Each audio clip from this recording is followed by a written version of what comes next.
And it is August National Children's Eye Health Month, and I want you to introduce yourself. Okay, hello, I'm Ben Colston. I'm an optometrist here at Eyes on Broad.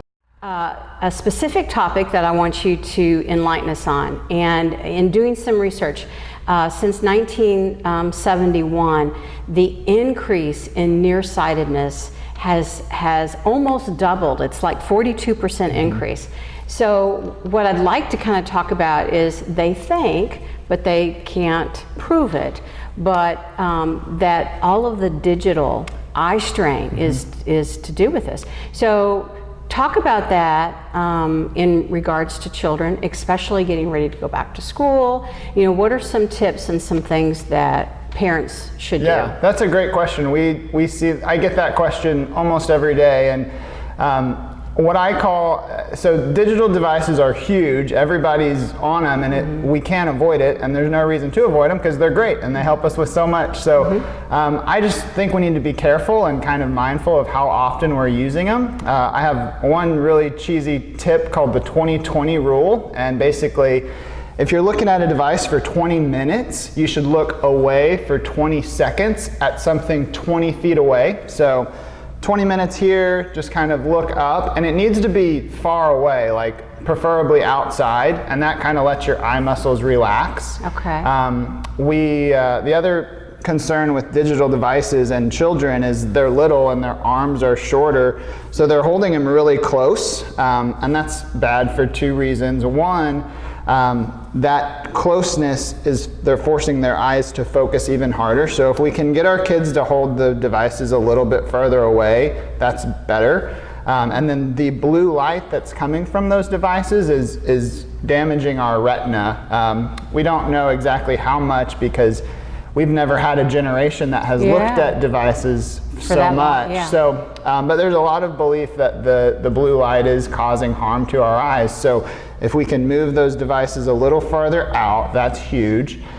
We also, it's kind of becoming really, really hot right now, are blue light blocking tints or coatings in the lenses. My glasses actually have a blue light filter where it's blocking about 30 to 40% of the blue light from that device is not getting to my eyes because of the lenses that I'm wearing. So we prescribe that quite a bit, even for kids that don't necessarily need glasses to help them see, but that little coating can help just protect their eyes from blue light. So what about contact? There's not any. So there is a few contact lenses on the market that they have a UV protection, and there's some kind of debate that having the UV protection is also blocking some of that blue light. So there are some that block a little bit more than others, but none that block as much as the glasses do. Okay. So with school getting ready to start, it's August. So what are some of the things that parents should do with children when it comes to eye health before they go back to school? Before back to school, yeah. So one kind of obvious one would be have your kids checked. We say, a lot of people ask me, how often should I get my kids' eyes checked? And I tell them, before your kid is in 3rd grade, they should have had their eyes checked 3 times. They should have had their eyes checked when they were 2. Usually that's at the pediatrician's office, but we can do that here as well. They should have their eyes checked when they're age 2, and then they should have their eyes checked again before they start kindergarten. And then if they're still doing great, they really don't need their eyes checked again until before they start 3rd grade.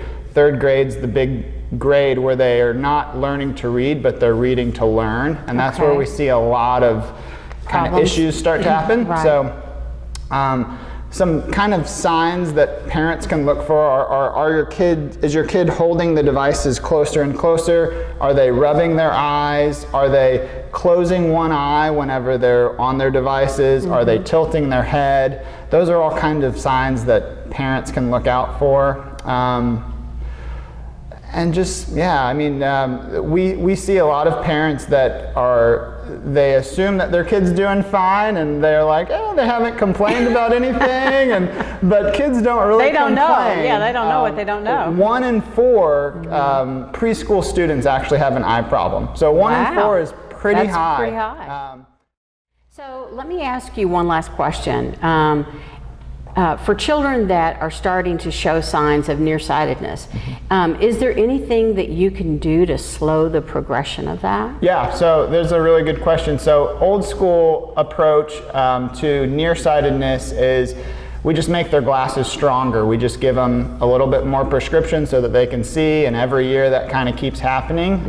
There's a new treatment or technology that I've started using. It's called orthokeratology, and it's really, really neat. Basically, the kid puts a contact lens on their eye and goes to sleep.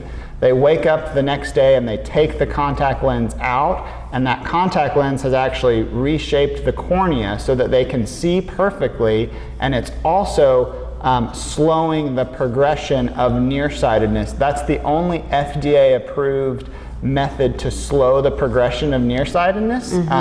And it's really, really neat. So instead of that kid getting from -2 to -3 to -4, that kid is staying around -2, which is hugely important for the health of their eyes. We don't want them to have huge, thick glasses by the time they're 17 or 18. So if you have a family history of really bad eyes, or if your kid kind of keeps progressing every year, that's orthokeratology is something that we do that really is changing the game for nearsightedness. So that's amazing. Yeah. Okay, thank you You're very welcome. much. Thanks for having me.